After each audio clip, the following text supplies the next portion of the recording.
আজকে ফুলপুরের বিভিন্ন এলাকা থেকে আগত শিলমারি রাজারহাট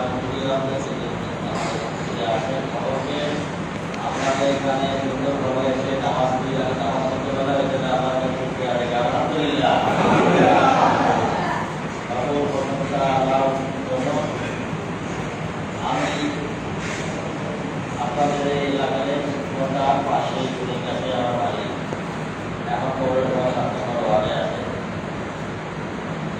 আমি আব্দুল মালেক আপনাদের আমাদের রাষ্ট্রপতি দল বিএনপি বিভাগের দায়িত্বে আছে। আপনাদের সামনে আমি এখানে অনেকবার গিয়েছি, কিন্তু এখানে ভাবলাম আমাদের সামনে একটা নামাজ পড়ে আপনাদের সামনে দোয়া যায় অন্য কোনো কথা বলার জন্য না, শুধু আসছি আপনাদের কাছে দোয়া করার জন্য। এলাকা আছে এইভাবে আপনাদের কাছে দোয়া চাইতে আসি।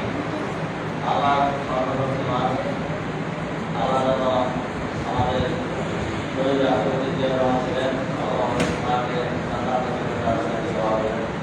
আমাদের তিনবার প্রধানমন্ত্রী ছিল বেগম খালেদা জিয়া ওনাদের কাছে দোয়া করেন। আমাদের তারেক রহমানের বাইরে আছেন আমরা কবে দেওয়া করছি পরিশেষে আমার দিকে আমি এলাকা থেকে আমাদের দোয়া করেন আমাদের সুস্থ থেকে আপনাদের নির্ভর করতে পারি। যদি আমাকে অভিযোগ দেয় আপনাদের পাশে দাঁড়ানো আপনাদের দেয়, কারণ আল্লাহ আল্লাহ সর্বশক্তিমান আল্লাহ ইচ্ছা ছাড়া কিছু করার মতো না। সূরা আল-বুরুজ যে আয়াতটা বলেছেন এখানে আল্লাহ সবকিছু বলছেন, এই বিশ্ব ব্রহ্মাণ্ড সবকিছু আল্লাহ সৃষ্টি করেছেন। সুতরাং আল্লাহ যদি কাজ করা যায়, আল্লাহর হুকুম মানা যায়, তাহলে আল্লাহ আমাদের জান্নাত দিবেন। আল্লাহ যদি কাজ না করা যায়, আল্লাহ যে নির্দেশনা দিচ্ছেন তা যদি না মানা যায়, তাহলে আল্লাহ জাহান্নাম দিবেন। এই জাহান্নামের যারা বড়াই করছিল ওরাও তো সামুদ্রিক কথাবার্তা আছে, অনেক কাহিনী এই কোরআনের মধ্যে করা আছে। আমরা মুসলমান এই বাংলাদেশে আমরা ৯৫ জন মুসলমান, আমরা মুসলমান এই দেশে আমরা ইমানের সাথে চলতে হলে আমাদের আল্লাহর দিকে বিশ্বাস আছে। আল্লাহ যেন আমাদের এই দেশটাকে সুন্দর রাখে, শান্তিতে আমরা যেন বসবাস করতে পারি।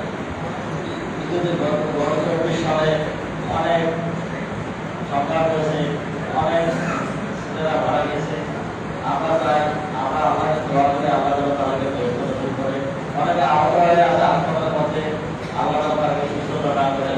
আর যেন এদেশে আর যখন আর না হয়, সরকার না হয়, কেউ যেন অনুমতি না হয়, আমরা যে শান্তি সুন্দরভাবে বসবাস করতে আল্লাহ যেন কবুল করেন। আল্লাহকে আল্লাহ যেন এই বাংলাদেশে ঠিক রাখেন, আমাদের উদ্যোগের জনগণকে লাগার যেন শান্তিতে রাখেন। আমরা দোয়া করি আমি এলাকার সরকার হিসেবে আপনাদের কাছে দোয়া করছি, আমাদের কাছে দোয়া করেন।